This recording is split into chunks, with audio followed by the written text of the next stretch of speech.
La République, on en parle encore et toujours, la République démocratique du Congo, à la lumière de l'actualité qui court, processus électoral, les candidatures sont déjà déposées à tous les niveaux, notamment présidentielle, députation nationale et provinciale, mais aussi au niveau des conseillers communaux.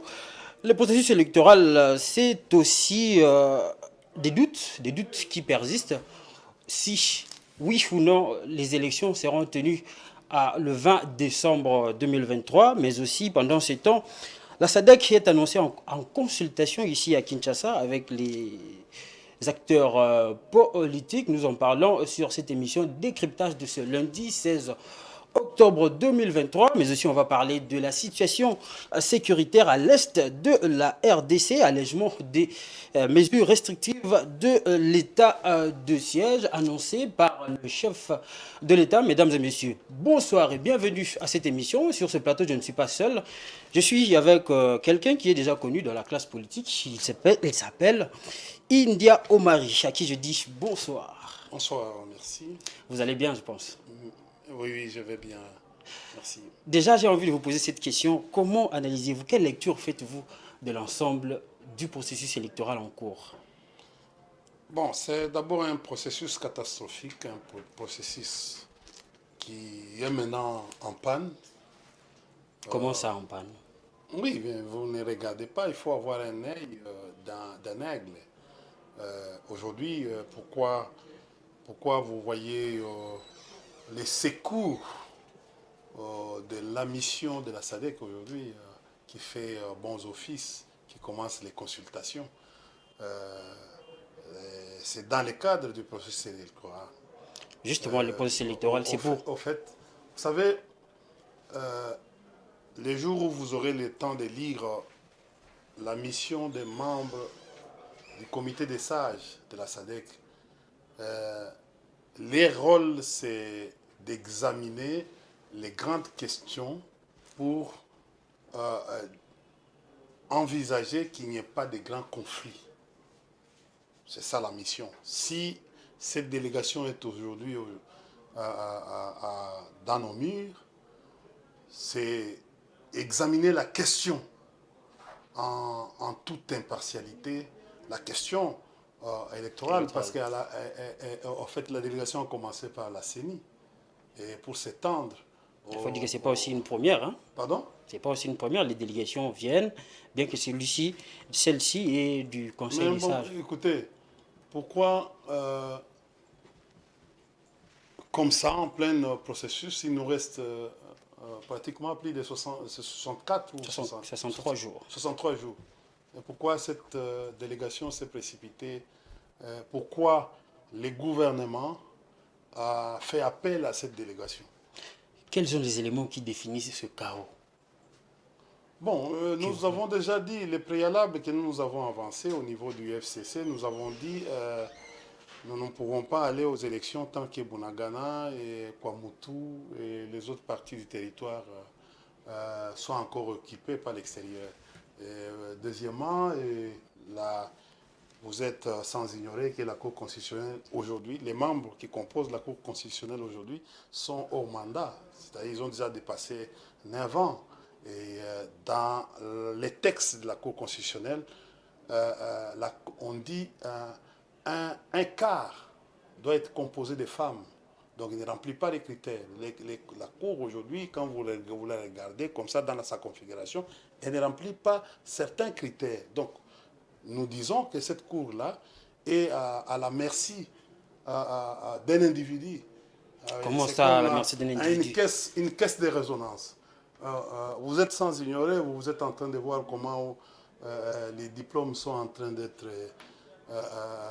dans le cadre du clientélisme, les diplômes au fait de mérite de distinction ou honoris causa aujourd'hui qui est en train d'être acheté comme ça ne pouvait jamais manquer. Ouais, écoutez, nous sommes en train d'aller te dire que non, la loi électorale elle-même mais dans l'entretemps, n'a pas été a été charcuté à la présidence et ça a réapparu nuitamment au journal officiel.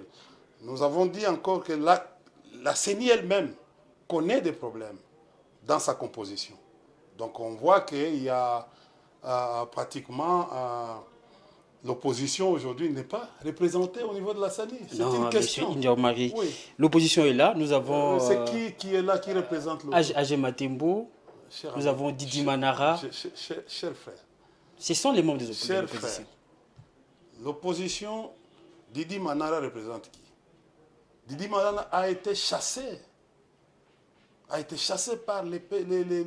Par d'abord les PPRD et puis les FCC. Président du groupe parlementaire. Oui, il était président. À ce titre qu'il a été emmené à la CENI pour représenter l'opposition. Didi Manara représente le président de la République. C'est-à-dire, c'est le président de la République qui l'a choisi. Vous savez quand même qu'il est du FCC. C'est avec des preuves. Et il a été radié avant sa nomination. Donc aujourd'hui, noir sur blanc, Didi Manara représente le président de la République. Parce qu'il est allé dans les quotas du président de la République. Honoraire? Pardon? Non, le président de la République, M. Chilombo. Ah non, moi, à ce que je sache, Age Matembo, Didi Manara, vous n'avez pas de preuves qui sont de l'opposition. Vous n'avez pas de preuves. Le président du groupe parlementaire du PPRD, il s'appelle en fait Nzekouye François. Il n'a jamais allé là-bas avec les mandats de Nzekouye. Donc il faut clore ça. Je vous parle comme doyen de la communication du FCC. Ça, c'est ma qualité. Didi Manara, il est parti, je crois, en Afrique du Sud samedi. Il a dit, il a reconnu. Et les autres sont en train de reconnaître aujourd'hui l'incapacité d'organiser les élections en 2020 décembre. Oh, nous avons déjà des candidatures déposées. Vous avez entendu les candidats députés qui commencent déjà leur pré-campagne. Vous avez entendu ce qui a été dit à Lubumbashi? Dans un deuil? C'est pas moi qui...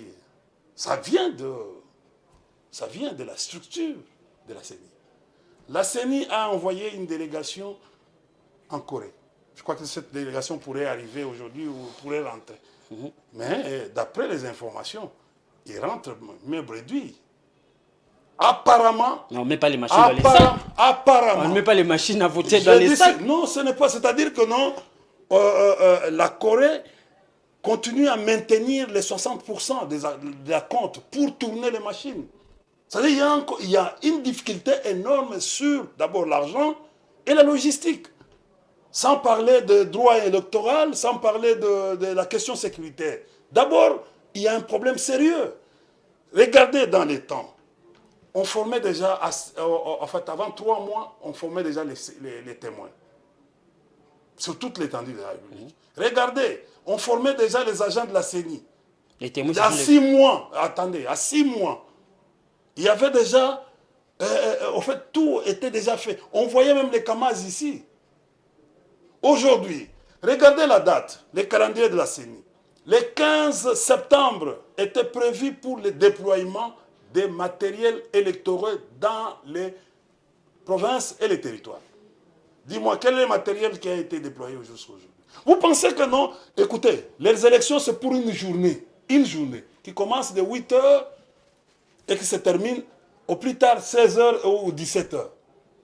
Au regard du tableau. Ce n'est pas l'enrôlement où vous allez déplacer les machines de telle heure à une autre zone. Au regard du tableau là que vous venez de dépeindre, est-ce que vous ne pensez pas que ça traduit le fait qu'on accuse le FCC d'être dans une forme d'apologie du chaos? Que le FCC n'organise pas les élections. Lisez la Constitution, son article. Mais les élections aujourd'hui... Non, lisez la Constitution. Nous avons atteint un tournant décisif. J'ai dit, lisez, il ne faut pas tromper la population. Le mal, c'est que nos amis de l'IDPS ne sont pas sincères. Ils sont au courant que ces élections risquent d'être des élections chaotiques. Je vous ai dit dès le début. Vous savez, nous, c'est les faits et on produit des hypothèses. Dès le début, nos amis voulaient les glissements. Kabound avait dit ça. Qui était dans la machine avait déjà prédit ça. Et aujourd'hui, nous sommes en train d'aller rejoindre les propos de Kabound. Non, les élections se tiendront le 20 décembre 2023. Chers amis, selon le pouvoir organisateur. Chers amis, avec les certitudes de la Corée, j'ai même ma main à couper. S'il y a les élections aujourd'hui, vous êtes dans une chaîne. Les téléspectateurs. J'ai même ma main à couper, je vous l'ai dit. Écoutez, vous savez, le problème c'est quoi? Pour les stratèges, ils prévoient. ils anticipent les événements. Ils ne subissent pas les événements. Nous, au niveau du FCC, nous voyons, nous sommes en train de voir. Nous ne sommes pas des gens à qui on emmène comme à l'île de Pesse où il y a les moutons de Panurge. Ici, nous raisonnons, nous nous disons comment on peut aller aux élections si on n'a pas d'argent. Les mois ici de novembre, il y aura beaucoup de difficultés sur même les paiements des fonctionnaires de l'État. Est-ce que vous êtes sûr? Vous savez que non, dans les temps, on payait les militaires et les policiers les 15. Aujourd'hui, c'est les 15. En principe, les militaires et les policiers devaient être payés. Vous avez une difficulté. Les pays dans la récession, voilà les 5... non, ça... Si. Quelle récession? Économiquement, les 5 critères pour amener les pays, pour en fait, regarder effectivement si le pays est en récession ou pas. Ralentissement, premier critère, ralentissement des activités économiques. Commencez par circuler ici, aux Libanais, posez-leur la question sur leurs marchandises qui traînent. Ils vont te dire que non, il n'y a plus d'argent, l'argent n'est pas en Les commerçants le disent toujours. Les commerçants le disent toujours. Laissez-moi de développer ma thèse. Deuxième critère, c'est le recul du PIB. Là, vous n'allez pas, économiquement, vous n'allez pas. Vous n'allez pas dire le contraire. Les chiffres de quel institut? Je te dis, allez à l'Institut national de statistique. Oh. Nous avons des gens à qui tous ces... Papa, nous avons géré pendant 18 ans. Vous pensez que nous... en fait, si vous ne travaillez pas, nous on réfléchit. Il y a recul PIB. 3, il y a inflation. Ça. Économiquement. Ça vous n'allez pas dire le contraire. 4e critère, c'est surendettement des entreprises publiques. Madame la ministre du portefeuille. Comme quelle entreprise au cours. Comme quelle entreprise? Toutes les entreprises sont en faillite. Tout. Oui, il faut aller regarder leur bilan. Regardez les bilans. Les bilans est déficitaire. RPTC en faillite. Arca en faillite. Je vous dis, moi je suis en train de vous dire, j'étais pas n'importe qui. Je n'étais pas PCA. Mais ça fonctionne. Directeur général. J'étais SNCC en faillite. J'ai dit, ce sont des entreprises en faillite. Il faut les viser. SNCC qui renaît de ses cendres. Ici, vous nous dites Madame la ministre, ce n'est pas moi, du portefeuille, Adel Kaïnga. Dans une réunion du Conseil des ministres, il a exposé magistralement pour dire au président de la République que non, les entreprises... Attendez, que nous avons une dette de 8 milliards. On va organiser un plateau spécial pour parler de ces questions india au Mali. Cinquième critère, c'est le pouvoir d'achat au niveau des ménages. On peut revenir aux élections? C'est au pouvoir. Je rentre pour te montrer que dans le pays, il y a ça ne va pas dans le pays. Et pour rentrer aux élections, parce que c'est ça, il s'agit de la question. Les élections va de pair avec ce que je viens de dire. Vous savez, aujourd'hui, l'activité économique manque. Ralentissement des activités économiques monte la tension. Vous savez, pour un homme politique, il y a 2 choses. La pression et les menaces. Ce sont les 2 choses. Ils raisonnent toujours, ils réfléchissent sur la pression. Aujourd'hui, il y a une tension montée. Au moment où nous sommes en train d'aller vers les élections, la tension monte au sein de la population. Vous ne voyez pas ça? Parce que c'est une question de vie ou de mort. Vous ne savez pas. C'est-à-dire les élections vous ramènent à la gouvernance. Si vous faites une mauvaise élection, ça peut entraîner des troubles. Pour bloquer la gouvernance. Ah ben je te dis. C'est ça l'apologie du chaos. J'ai dit, qu'est-ce que vous appelez l'apologie du chaos? C'est-à-dire que vous êtes des prophètes des malheurs. Écoutez, moi quand on dit par exemple que le président a échoué sur tous les plans, au niveau de la gouvernance sécuritaire, lui-même a reconnu. Il avait dit, le président avait dit, au moment où, si je n'arrive pas à régler la question de sécurité, je suis. En principe, si on avait une bonne cour constitutionnelle, avec un parquet, le président devait être en fait mis en accusation. Une autre question. Vous avez parlé de la SADC. Ouais. La SADC vous a déjà consulté le FCC. Pensez-vous que ce travail de la SADC conduit vers un dialogue? Mais je ne dis pas, moi, c'est pas moi. Il faut demander au président de la République. Ah ben vous avez aussi parlé. Non, j'ai dit, il faut demander au président de la République qui a fait appel à la SADC de venir l'aider. Ce n'est pas à moi. Quel est le contenu de vos discussions? Mais c'est lui qui connaît l'objet. Nous sommes allés confirmer ce que nous disons tous les jours. Nous disons, nous n'allons pas, nous. Et ce que vous avez écouté? Écoutez, pour nous ne sommes pas contents d'un dialogue, parce que nous ne sommes pas dans ce schéma. Le PPRD vous a dit, il n'y aura ni rencontre, ni négociation. Mais écoutez, on nous appelle. Il est président de la République, il a demandé à une organisation régionale de venir l'appuyer dans la démarche. Vous voulez que nous refusions? Nous avons dit ce que nous avons dit, que le pays ne marche pas. La situation à laquelle nous nous retrouvons aujourd'hui, c'est une situation chaotique. On parle aussi de vous être favorable au dialogue pour vous. Nous ne sommes pas. Nous, on ne demande politiquement. On ne demande pas. On ne demande pas le dialogue. Qui a amené. Écoutez, qui a amené la SADC ici? C'est le président du gouvernement. Est-ce que le FCC c'est lui qui gère la République ici? Pour que ces gens-là arrivent ici, ils doivent être accrédités. Pour que ces gens-là nous convoquent pratiquement Fayoulou et les autres, l'opposition, tout ça, ils doivent avoir l'aval du président et de son gouvernement. C'est pas nous, c'est lui et ce gouvernement qui aime ces schémas, qui est dans les schémas de glissement. Nous devons dire la vérité. Est-ce qu'aujourd'hui, on peut nous permettre d'appeler, nous, opposition, en fait, le gouvernement peut accepter que l'opposition appelle une délégation des États-Unis pour les recevoir ici au Congo? En politique, tout est possible. Ah bon? Si c'est en politique, tout est possible, nous avons des services. C'est aussitôt que tu ne peux pas aller faire ce genre de choses dans les hôtels. Non, ces gens-là sont payés par qui? Sont logés par qui? Il faut aller... Quand Jakaya Kikwete était arrivé à Lubumbashi, il a commencé par voir qui? Il a vu le président avant qu'il aille à Kachamata. Donc, en fait, la demande, ce n'est pas l'opposition. La demande est venue... Demande de quoi? Mais la demande pour toutes les démarches ici qu'on est en train de faire est venue du président de la République. Il faut les citer nommément. Ça n'a rien à voir avec nous. Ça n'a rien à voir avec nous. Ça n'a rien à voir avec... Nous avons dit à M. Kazadi, ce qu'on est en train de faire aujourd'hui, on devait le faire déjà par ce qui a été prévu dans l'organisation de la CENI. C'est-à-dire consulter... Mais vous savez aussi que le processus a vraiment considérablement évolué. C'est un processus chaotique, un processus qui a échoué, qui est même en panne aujourd'hui.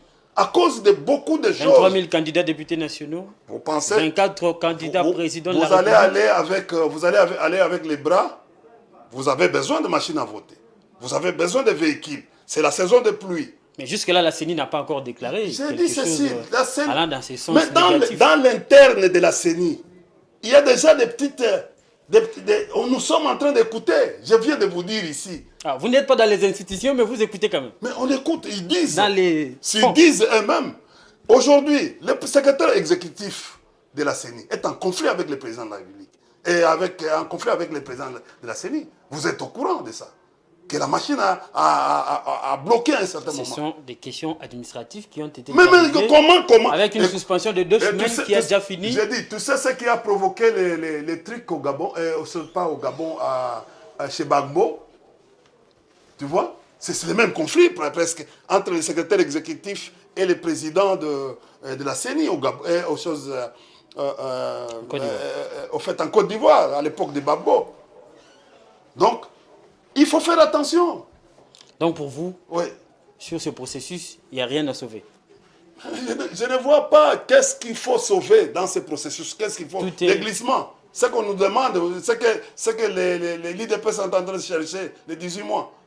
Mais pourquoi vous êtes toujours Ils doivent dire la vérité. Pourquoi le FCC est dans cette logique de glissement alors que la CENI, le gouvernement, écoutez, disent clairement que le glissement n'est pas dans leur vocabulaire?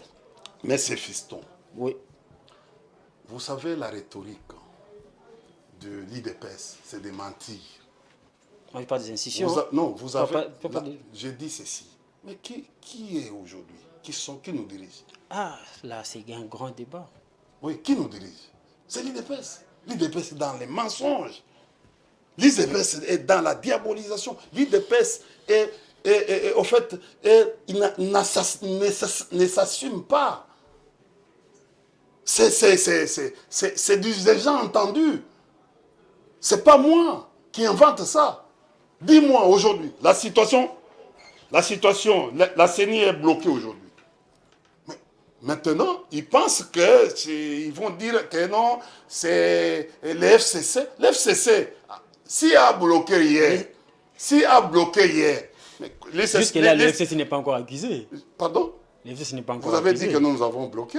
Non, je n'ai pas dit. Non. Nous disons que nous n'allons pas aller là-bas. Je dis que vous illustrez, selon d'autres partis dans la classe politique, je vais vous dire, comme des prophètes de malheur. Je vais vous dire la vérité. Ah. En politique, la politique elle-même, c'est quand c'est un jeu, comme au football.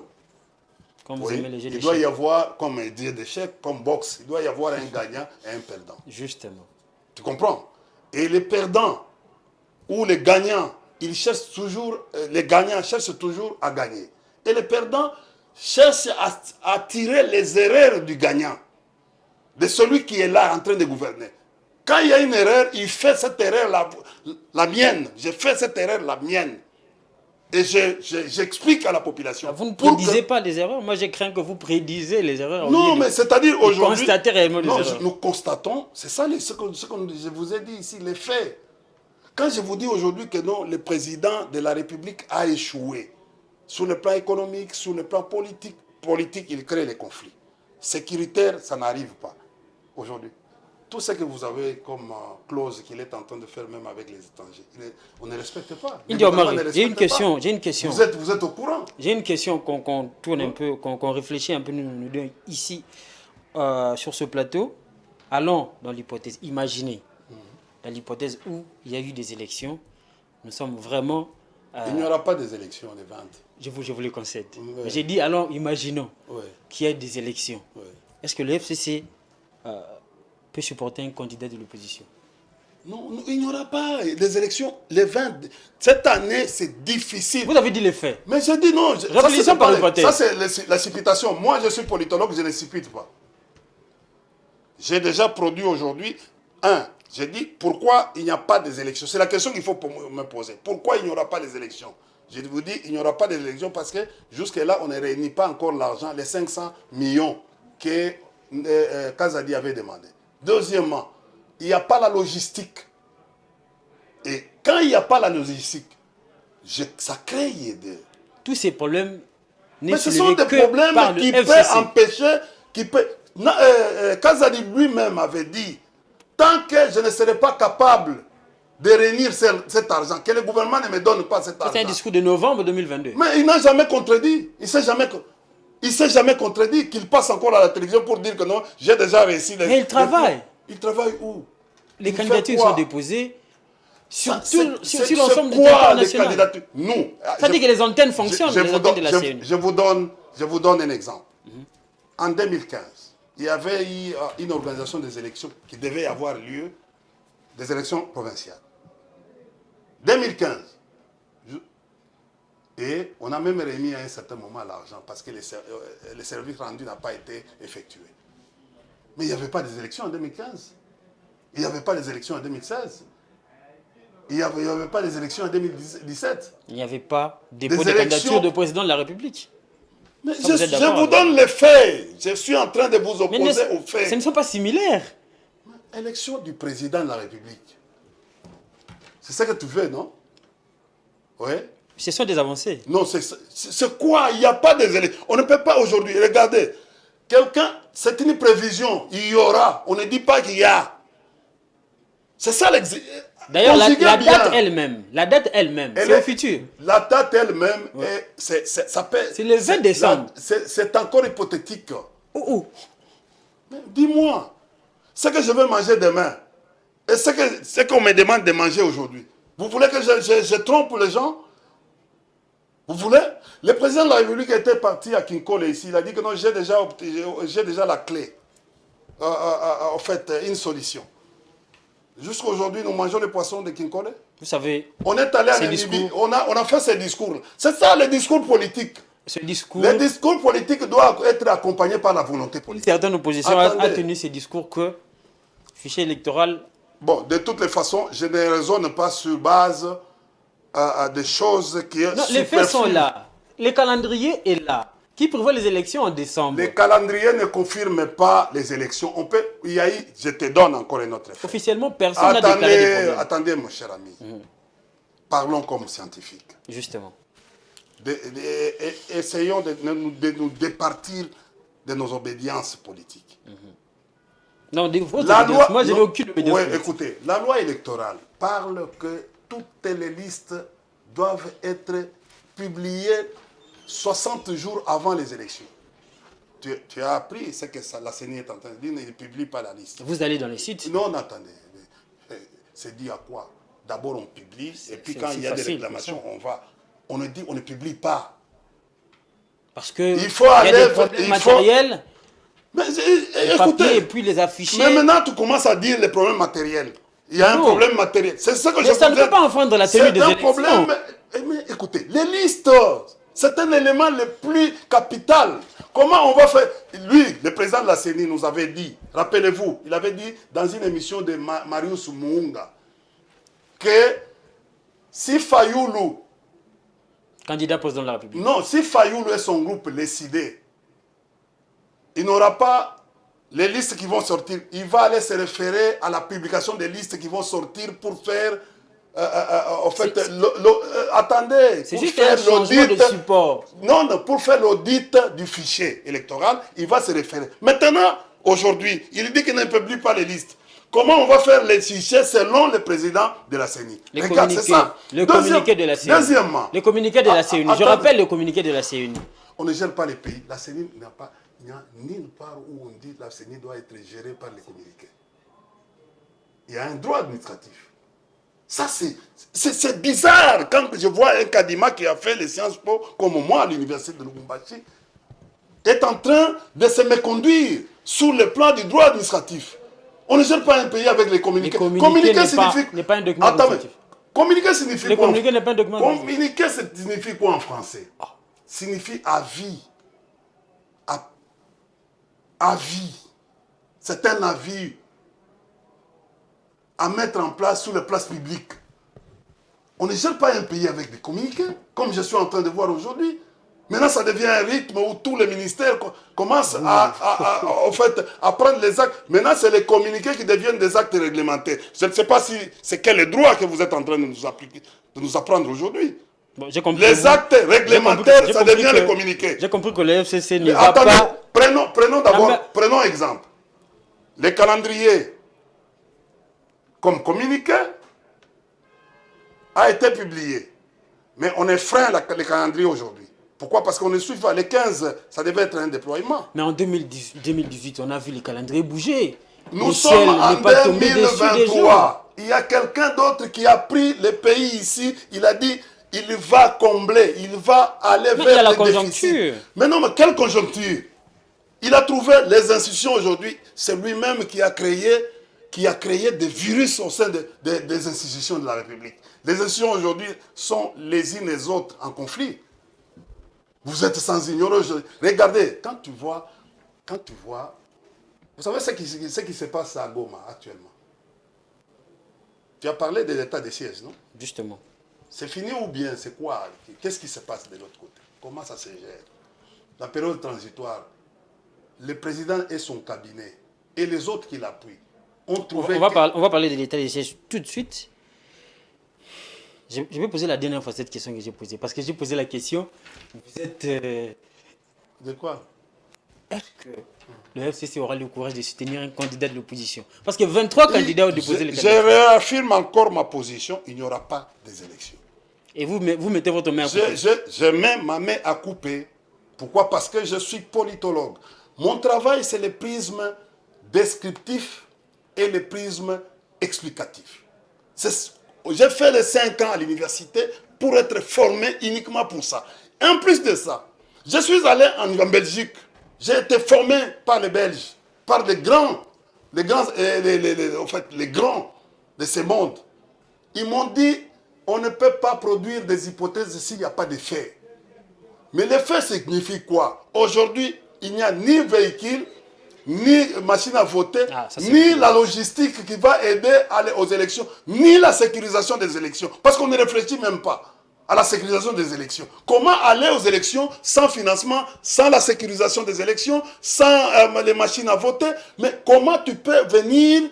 Moi, je ne suis pas DIP. Je ne suis pas aussi analphabète. Beni n'a pas voté pour le président de la République en 2018. Mais non, c'est faux. Vous connaissez le type là, Barbu? Il est député de où? En 2018. Non, j'ai dit pour le président de la République. C'est faux. Ça, on a voté. Nous avons un député qui s'appelle... pour le président de la République. J'ai dit ceci.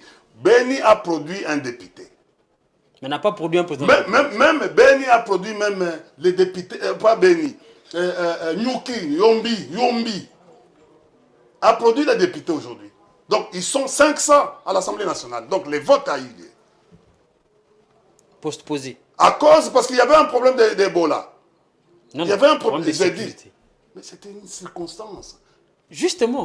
J'ai dit ceci. C'est une circonstance. Aujourd'hui, nous avons suffisamment de problèmes. Regardez, le vice-premier ministre nous dit, à toi et moi, que les Mombondo Sakina sont en train ils sont déjà au Bas-Congo. Donc, on va aller dans le deuxième sujet. Il a fait ça, son exposé, pour nous faire peur. Au moment où c'est lui le vice-premier ministre en charge de la défense. On va aller dans le deuxième sujet. On est de déployer les militaires pour maîtriser cette histoire, afin que les paisibles citoyens du Congo central aillent aux élections. Mais il nous a fait peur, nous, population. On va aller dans le deuxième sujet. Oui, allez-y. On parle de l'état des sièges. Le chef de l'État vient d'alléger justement les mesures restrictives. Il vient d'alléger les mesures restrictives de l'état des sièges. C'est lui-même qui avait décidé de ces mesures-là pour accompagner l'état des sièges. Comment voyez-vous la situation? Dès le début, je réitère encore ma position. Je me rappelle, je rends hommage à mon vieux qui s'appelle Lokondo, paix à son âme. Rappelez-vous, j'étais très jeune, tu couvrais l'Assemblée nationale à l'époque. Le vieux Lokondo disait que l'état de siège ici n'avait pas de soubassement. Il n'y avait pas la loi. Rappelez-vous. Nous avons même dit à un certain moment au président de la République de prendre une ordonnance pour établir les mesures d'application, mesures d'accompagnement à son état de siège. Le président, à côté de lui, on dit qu'il y a des constitutionnalistes. Mais pourquoi on ne les aide pas? On a évolué pendant plus de 2 ans et demi sans soubassement, sans les modalités d'application. Attendez, je vous dis. Mais aujourd'hui, le président de la République vient de commettre une grande erreur et qui va lui coûter cher dans la vie que nous sommes. Parce que, mais l'erreur, c'est quoi? Il nous a mené aujourd'hui, comment se gère la province du Nord Kivu. La période transitoire, voilà les articles que le président va se référer. L'article 69, parce que c'est lui le garant du bon fonctionnement harmonieux des institutions. Je reviens à vous. Attendez. Je reviens à vous. L'article 89. Le président doit se référer à l'article 85 pour la déclaration d'un état de siège. Il doit se référer à l'article 144 de la Constitution. Il doit se référer à l'article 145 de la Constitution. Il doit aussi se référer à l'article 116 de la Constitution. Prenons l'article 144. Dans l'article, on lui dit clairement ce qu'il doit faire. Maintenant, il nous amène dans un truc qui ne se retrouve pas dans la Constitution. Période transitoire. Mais c'est le président et son cabinet. Chers amis, c'est grave, c'est gravissime. Il a tiré ça où on constate la fin de l'état de siège, parce que l'état de siège, c'est combien? C'est 30 jours, renouvelable 15. Mais si on constate la fin, mais c'est automatique. On ne peut pas mettre au même moment des militaires et mettre au même moment des députés et des présidents de l'Assemblée provinciale. Comment ça va s'organiser? Il n'y a même pas de mesures d'application par rapport à son propre invention. Ça ne se retrouve pas. C'est Ça, c'est selon incompréhensible. vous ou c'est Mais vraiment ce qui s'est passé? il n'y a aucun texte. Tu as la Constitution, lisez la Constitution. Les mesures d'accompagnement ont été... J'ai dit, c'est quoi? On dit ceci, pour l'état de siège et l'état d'urgence, c'est l'ordonnance du président de la République pour les mesures d'accompagnement. Quelle est l'ordonnance que le président de la République avait fait? S'il n'y a pas la loi, il n'y a pas parce que la loi n'existe pas sur l'état de siège ou l'état d'urgence. Mais quand il n'y en a pas, le président doit faire sortir une ordonnance pour des mesures d'application, des mesures d'accompagnement. Il n'y en a pas. Mais les inventions là, c'est quoi? Ça vient d'où? Il a tiré où? Dans quelle constitution? Voilà pourquoi nous disons, le président continue à violer la constitution. Aujourd'hui, on a piétiné la constitution. Oui, c'est ça, c'est un exemple. Pour les amis juristes, moi je suis politologue. L'état de siège a été décrété, les mesures d'accompagnement ont été... C'est lesquelles mesures d'accompagnement que tu as trouvées? Mais écoutez, par exemple... Mais tu les tires où? Tu es journaliste, il faut dire... L'ordonnance telle avait déjà décrété ça, en fait, avait déjà... L'ordonnance décrétant. Maman, mais laissez-moi, je vous pose des questions. L'ordonnance décrétant, l'état de siège a été justement publié, et on vous a dit que non, il y avait des mesures d'accompagnement. Les mesures d'accompagnement ont été justement prises par les gouverneurs militaires. Je vous dis ceci. Pourquoi je vous ai dit? Lisez 144. L'article 144. Et il faut se référer à l'article 116. Parce que c'est là, tu comprendras que ce que moi je suis en train de dire est clair comme de l'eau à boire. Vous savez, c'est gravissime ce que le président vient de faire.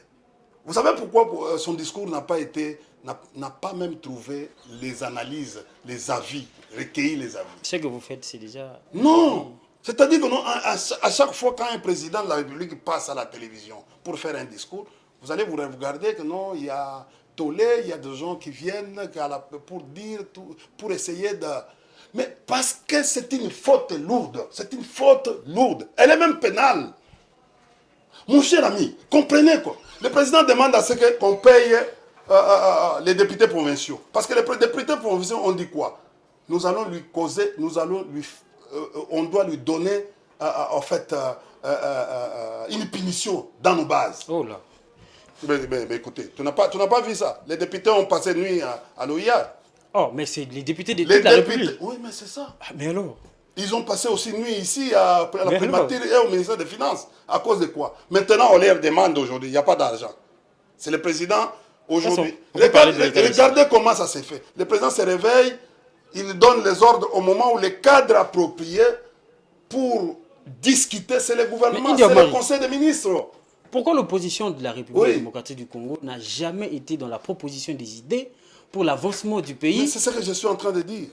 La violation, ça, ce n'est pas une proposition. C'est pour demander au président. Ça, ce sont des qualificatifs que vous trouvez? Non. Quand je dis ceci, le président devait se limiter à la prise d'acte, de prendre acte. C'est tout. D'un état de siège, ou la fin d'un état de siège. Il devait se limiter à ça. Il y avait déjà une proposition de toute la communauté nationale qui avait demandé à ce qu'on puisse mettre fin à l'état de siège. Il devait recourir à ça. Et c'est tout. Chers frères, ce que nous sommes en train de... Je vous dis clairement, regardez aujourd'hui, la gouvernance actuelle de nos amis, elle est mauvaise et méchante. Mauvaise non seulement parce qu'elle n'existe pas. Aujourd'hui, la gouvernance économique. Et ça vous avez déjà dit. Mais la gouvernance politique. Ça vous avez déjà dit. La gouvernance sécuritaire, là, on n'en parle pas, toi et moi, nous sommes au courant de ça, parce que nous sommes ici à Mobondo, au fait à Kwamutu. Il suffit seulement de mobiliser 4-5 bataillons, on peut mettre fin à ça, il n'y a pas une volonté. Nous avons la gouvernance environnementale, n'existe pas. La gouvernance même minière, aujourd'hui. Tu sais que non, le ministre des Mines a fui dans une réunion de lithium, de batteries électriques ici à Kinshasa, où le ministre Zambien était ici, et l'ambassade des États-Unis et les autres, mais il a préféré aller accompagner le chef de l'État et laisser ses homologues ici. Ce n'est pas fuir. Attention, vous savez comment la question de lithium, la question des batteries, ce n'était pas une question de la question des batteries peut devenir un enjeu, et les Zambiens peuvent nous faire la guerre. Mais lui, la ministre préfère fuir un débat, les colloques. C'était pas la dernière réunion. Non, mais vous invitez les gens. Vous invitez les gens. Vous partez. Vous trouvez ça. Donc, il y a un problème sérieux de la gouvernance. D'abord du leadership et de la gouvernance. Nous tendons vraiment vers la fin de cette émission. Votre dernier mot. En 30 secondes. Oui, dernier mot, c'est que toute l'opposition entière, il demande à la population veut l'alternance en 2024. C'est-à-dire que... par quelle magie? Mais la fin. Par quelle magie? Mais c'est le souhait de la population, c'est de faire partir les régimes ici, par les voies démocratiques. Vous ne voyez pas des élections, mais vous voyez l'alternance. Bon. Non, mais c'est ça, l'alternance viendra au travers des élections. Si aujourd'hui, nos amis décident ensemble avec nous pour aller... Mais tu as vu ce qui s'est passé ici. Le président et son groupe étaient incapables de mobiliser les Quinois ici. Vos derniers mots. Regardez Fayoulou, ce qu'il a fait par rapport aux images. On a compris que non, les Quinois n'aiment plus. N'aiment plus. Votre caméra est là. Oui. Vos derniers mots. C'est ça les derniers mots, c'est-à-dire nous voulons l'alternance. Nous voulons à ce que les autres qui vont arriver nous gouvernent cette fois-ci dans l'orthodoxie. C'est ça ce que la population veut. Merci beaucoup. C'est moi qui vous remercie. De votre présence ici sur Géopolis Télévision. Mesdames et messieurs, vous avez compris, c'était India Omari, cacique du FCC, doyen, comme le même s'appelle, des communicateurs de l'opposition. C'était un plaisir pour moi de vous présenter cette émission. Et merci aussi à M. India Omari d'être passé sur nos antennes. Je pense que ça ne sera pas la dernière fois. Non, mais merci pour ce beau plateau. Nous voulons éclore la démocratie. Aujourd'hui, les gens qui sont au gouvernement sont en panique, sont très nerveux. Voilà pourquoi ils recourent à des méthodes barbares, Nous sommes à la fin de cette des émission. arrestations des communicateurs. Merci. Voilà, à vous, chers téléspectateurs, c'était quand même important pour nous, la presse, de pouvoir donner la parole à toutes les sensibilités politiques, sociales de notre pays. Et pour moi, je vous dis grandement merci de nous avoir suivis. Et on se voit. Merci justement. Aussi à Willy Kalingaï pour cette alternance. Je pense que ces remerciements vont lui... Mais ce n'est pas dans un sens que vous pensez là. Voilà, c'est la fin de cette émission. Merci à vous. Rendez-vous au prochain numéro.